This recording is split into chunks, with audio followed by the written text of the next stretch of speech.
ಶಿವಾಜಿ ಮಹಾರಾಜರ ಮೆರವಣಿಗೆ ಸಂದರ್ಭದಲ್ಲಿ ಕಲ್ಲು ತೂರಾಟ ಆಗಿರುವಂಥ ವಿಚಾರ ಇತ್ತೀಚೆಗೆ ಈ ಒಂದು ಕಾಂಗ್ರೆಸ್ನ ಸರ್ಕಾರದ ರಚನೆ ಆದಮೇಲೆ ಯಾವ ಕಾಂಗ್ರೆಸ್ ಪಕ್ಷ ಹಿಂದೆ ಇದ್ದಂಥ BJP ಸರ್ಕಾರದ ಮೇಲೆ ಈ ಕೆಲವು ಗುಂಪುಗಳ ನಡುವೆ ನಡೀತಾ ಇದ್ದಂಥ ಘರ್ಷಣೆ ಬಗ್ಗೆ ಏನು ಅವರ ಪ್ರತಿಕ್ರಿಯೆಗಳಿತ್ತು. ಈ ಸರ್ಕಾರ ಇಲ್ಲಿ ಬಂದ ಮೇಲೆ ಕಾಂಗ್ರೆಸ್ ಸರ್ಕಾರ ಈಗಾಗಲೇ ಮದ್ದೂರು, ನಾಗಮಂಗಲ ಈ ಹಲವಾರು ಭಾಗದಲ್ಲಿ ಈ ಮೆರವಣಿಗೆಯ ಸಂದರ್ಭದಲ್ಲಿ ಹಿಂದೂ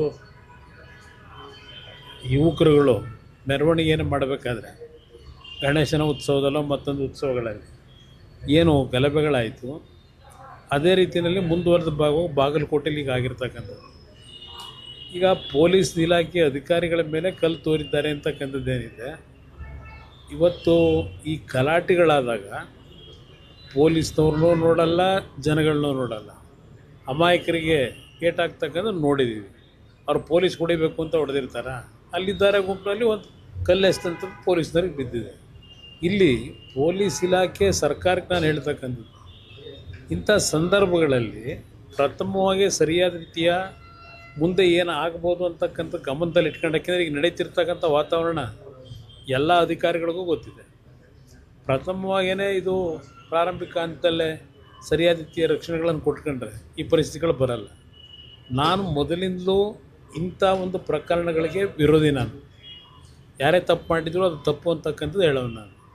ಆ ಹಿನ್ನೆಲೆಯಲ್ಲಿ ಸರ್ಕಾರಕ್ಕೆ ಈ ರೀತಿಯ ಒಂದು ವಾತಾವರಣ ಮುಂದುವರಿಸ್ತಕ್ಕಂಥದ್ದನ್ನು ನೀವು ಮೌನವಾಗಿ ಇದಕ್ಕೆ ಸಹಮತ ಕೊಟ್ಟರೆ ಮುಂದಿನ ದಿನಗಳು ಈ ರಾಜ್ಯದಲ್ಲಿ ಯಾವ ಪರಿಸ್ಥಿತಿಗಳು ನಿರ್ಮಾಣ ಆಗ್ಬೋದು ಅಂತಕ್ಕಂಥದ್ದನ್ನು ಅವ್ರು ಅರ್ಥ ಮಾಡ್ಕೊಳ್ಳೋದು ಒಳ್ಳೆಯದು. ನನ್ನ ಸಿದ್ದರಾಮಯ್ಯನವರು ಒಂದು ಟ್ವೀಟ್ ಮಾಡ್ತಾರೆ ಸರ್, ಸಾಮಾಜಿಕ ನ್ಯಾಯ ದಿನಾಚರಣೆ ಹಿನ್ನೆಲೆಯಲ್ಲಿ ನನ್ನನ್ನು ರಾಜಕೀಯವಾಗಿ ತುಂಬ ಮುಗಿಸೋದಕ್ಕೆ ಪ್ರಯತ್ನ ಪಟ್ಟರು, ಅವೆಲ್ಲವನ್ನ ಮೆಟ್ಟಿನಿಂದ ನಾನು ಈ ಹಂತಕ್ಕೆ ಬಂದಿದ್ದೀನಿ. ನೀವು ಸಂದೇಶ ಕೊಟ್ಟರು ಅವರು ಕಾಂಗ್ರೆಸ್ನವ್ರು ಕೊಟ್ಟಿದ್ದಾರೋ ಇಲ್ಲ ಕಾಂಗ್ರೆಸ್ನಾಗ ಇರ್ತಕ್ಕಂಥ ಪ್ರಮುಖರು ಏನಿದ್ದಾರೆ ಅವರ ಮುಖ್ಯಮಂತ್ರಿ ಸ್ಥಾನ ತೆಗಿಬೇಕು ಅಂತೇಳಿ ಅವ್ರ ಮೇಲೆ ಕೊಟ್ಟಿದ್ದಾರೋ ಗೊತ್ತಿಲ್ಲ. ಆದರೆ ಒಂದು ನಾನು ಹೇಳ್ತಕ್ಕಂಥದ್ದು, ಈ ರೀತಿಯ ಒಂದು ಸನ್ನಿವೇಶದಲ್ಲಿ ಅವರು ಕುರುಬ ಸಮಾಜವನ್ನು ಎಳೆದಿರ್ತಕ್ಕಂಥದ್ದು ಯಾವ ಮಟ್ಟಕ್ಕೆ ಅವರ ಒಂದು ಹೃದಯದಲ್ಲಿ ಭಾವನೆಗಳಿದೆ ಅಂತಕ್ಕಂಥದ್ದು. ಜಾತಿಯ ಹೆಸರನ್ನ ಇಟ್ಕೊಂಡು ಈಗ ಇವರೇನು ಸಾಮಾಜಿಕ ನ್ಯಾಯ, ಜಾತ್ಯತೀತ ಇದೆಲ್ಲವನ್ನು ಹೇಳ್ತಾರೆ.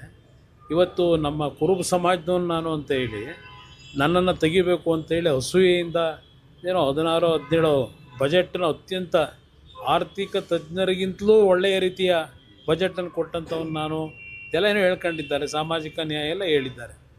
ಇವತ್ತು ಸಿದ್ದರಾಮಯ್ಯನವರು ಬೆಳಿಬೇಕಾದ್ರೆ ಯಾವ್ಯಾವ ಸಮಾಜಗಳು ನಿಮ್ಮ ಪರವಾಗಿ ನಿಂತರು, ಯಾವ್ಯಾವ ಸಮಾಜದಲ್ಲಿ ನಿಮಗೆ ಬೆಂಬಲ ಕೊಟ್ಟಿದ್ದರು? ನನ್ನ ಅಭಿಪ್ರಾಯದಲ್ಲಿ ಬರೀ ಕುರುಬ ಸಮಾಜದವ್ರಿಗೆ ಮಾತ್ರ ಇವ್ರಿಗೆ ಬೆಂಬಲ ಕೊಟ್ಟು ಮಟ್ಟಿಗೆ ಬೆಳೆಸಿದ್ದಾರೆ ಅನ್ನೋದನ್ನು ನಾನಂತೂ ಒಪ್ಲಿಕ್ಕೆ ತಯಾರಾಗಿಲ್ಲ. ಎಲ್ಲ ಸಮಾಜಗಳಲ್ಲೂ ಅವರಿಗೆ ಶಕ್ತಿ ತುಂಬತಕ್ಕಂಥ ಕೆಲಸ ಚಾಮುಂಡೇಶ್ವರಿ ಕ್ಷೇತ್ರದಲ್ಲೇ ನಡೆದಿದೆ. ಇವತ್ತು ಜಾತಿಯ ಹೆಸರನ್ನ ಸಂಕುಚಿತ ಮನೋಭಾವದಲ್ಲಿ ಇವರು ಸಾಮಾಜಿಕ ನ್ಯಾಯವನ್ನು ಇವತ್ತು ಜಾರಿಗೆ ತರ್ತಕ್ಕಂಥದ್ದು, ಅದರ ಜೊತೆಗೆ ಇವತ್ತು ಎಲ್ಲ ಸಮಾಜಗಳ ಬಗ್ಗೆ ಅವರು ಚರ್ಚೆಯನ್ನು ಮಾಡ್ತಾ ಇವರು ನಮ್ಮ ಕನಕದಾಸರು, ನಾರಾಯಣ ಗುರುಗಳು, ಅಂಬೇಡ್ಕರ್ ಅವರು, ಬಸವಣ್ಣನವರು ಎಲ್ಲರ ಹೆಸರನ್ನ ಏನು ಉಚ್ಚಾರ ಮಾಡಿದ್ದಾರೆ. ಇವತ್ತು ಇದೆಲ್ಲವನ್ನು ಅವರು ಈಗೇನು ಜ್ಞಾನೋದಯ ಆಗಿದೆ ಅವರಿಗೆ. ಈ ರೀತಿಯ ಒಂದು ಹೇಳಿಕೆಗಳನ್ನು ಕೊಡ್ತಕ್ಕಂಥದ್ದು ಅಷ್ಟೇ ಅಲ್ಲ, ಕೆಲವು ಮಾಧ್ಯಮದಲ್ಲಿ ಬಹುಶಃ ಅವರೇ ಆರ್ಟಿಕಲ್ಗಳನ್ನು ಬರೆದುಬಿಟ್ಟಿದ್ದಾರೆ, ನಾನು ಗಮನಿಸಿದ್ದೇನೆ. ಅದರಿಂದ ಈ ರೀತಿಯ ಅವರ ನಡವಳಿಕೆ ಬಹುಶಃ ಅವ್ರನ್ನ ಬೆಳೆಸಿದಂಥವರು ಸಹ ನಿರೀಕ್ಷೆ ಮಾಡಿರಲಿಲ್ಲ. ಇವತ್ತಿನ ಬಿಟ್ಕೊಡಲ್ಲ ಸಂದೇಶನ ಸರ್ ಇದು ಯಾರೋ ಟ್ರೈ ಮಾಡ್ತಿದಾರಲ್ಲ ಅವರಿಗೆ, ಬಹುಶಃ ಅದು ಅವರ ಜಾಯಮಾನದಲ್ಲೇ ಬಂದಿರೋದು. ಅದು ನಾನು ನನ್ನ ಪಕ್ಷದಲ್ಲಿದ್ದಾಗಲೂ ನೋಡಿದ್ದೀನಿ. ಅವರು ರಾಜ್ಯದ ಜನತೆಯ ವಿಷಯದಲ್ಲಾಗಲಿ ಇಲ್ಲ ಅವರ ಅಹಿಂದ ಹೇಳ್ತಾರಲ್ಲ ಪದೇ ಪದೇ, ಆ ಒಂದು ಅಹಿಂದ ಸಮಾಜದ ಜನಗಳಿಗಾಗಲಿ ನಾನು ಕೆಲಸ ಮಾಡಲಿಕ್ಕೆ ಅಧಿಕಾರ ಬೇಕು ಅಂತ ಬಂದವರಲ್ಲ. ಅವರಿಗೆ ವೈಯಕ್ತಿಕವಾದಂಥ ಕುರ್ಚಿ ಮುಖ್ಯ. ಅವರ ಕುರ್ಚಿ ಹಿಡಿಲಿಕ್ಕೋಸ್ಕರಲೇ ಏನು ನಮ್ಮಲ್ಲೇ ಇದ್ದಾಗ ಕೆಲವು ಪಕ್ಷದ ವಿರೋಧಿ ಚಟುವಟಿಕೆ ಮಾಡಿದ್ರು. ಆ ಹಿನ್ನೆಲೆಯಲ್ಲಿ ಅವತ್ತು ನಾವೇನು ತೆಗೆದುಕೊಂಡಂಥ ನಿರ್ಧಾರ ಏನಿದೆ, ಕಾಂಗ್ರೆಸ್ ಪಕ್ಷ ಅವರಿಗೆ ಏನೋ ಒಂದು ಆಶ್ರಯ ಕೊಡ್ತು.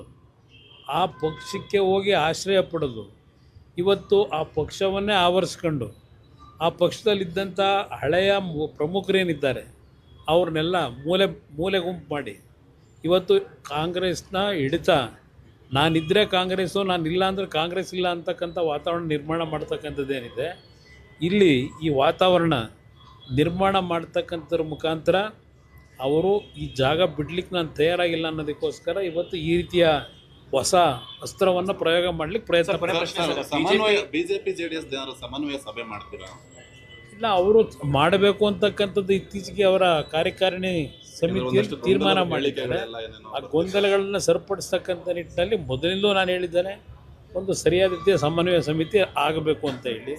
ಅವರಲ್ಲೂ ಕೆಲವರಲ್ಲಿ ಭಾವನೆ ಇದೆ, ನೋಡೋಣ ಸದ್ಯದಲ್ಲಿ ತೀರ್ಮಾನ. ನನಗೆ ನಮ್ಮ ಪಕ್ಷದಿಂದ ನಾವು ಯಾವುದೇ ಕಾರಣಕ್ಕೂ ಮೈತ್ರಿಯ ಒಂದು ಇದೇನಿದೆ ನಮ್ಮ ಈಗಿನ ಹೊಂದಾಣಿಕೆ, ಅದರಲ್ಲಿ ಯಾವುದಕ್ಕೂ ಚ್ಯುತಿ ಬರದೇ ಇರತಕ್ಕಂಥ ರೀತಿಯಲ್ಲಿ ನಮ್ಮ ಪಕ್ಷ ನಾವು ನಡ್ಕೊಳ್ತಕ್ಕಂಥದ್ದು ಸೂಚನೆ ಕೊಡ್ತೀವಿ. ಬಿಜೆಪಿ ಶಾಸಕ ಚಂದ್ರು ಲಮಾಣಿ ಲೋಕಾಯುಕ್ತ ಟ್ರಾಪ್ ಆಗಿದ್ದಾರೆ, ಗುತ್ತಿಗೆದಾರನ ಹತ್ರ 10 ಲಕ್ಷ ಲಂಚ ತೆಗೆದುಕೊಂಡಿದ್ದು.